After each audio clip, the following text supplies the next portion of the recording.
কোটি টাকার মালিক হলে জীবনের সফলতা আসে না।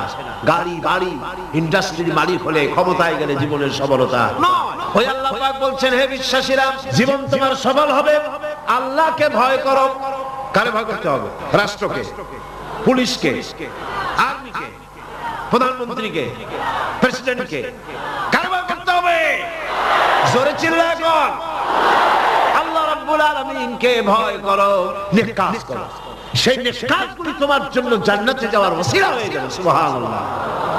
ওসিলা তালাশ করো, জিহাদ করো, সংগ্রাম করো, তাহলে তোমাদের জীবন সফল হয়ে যাবে।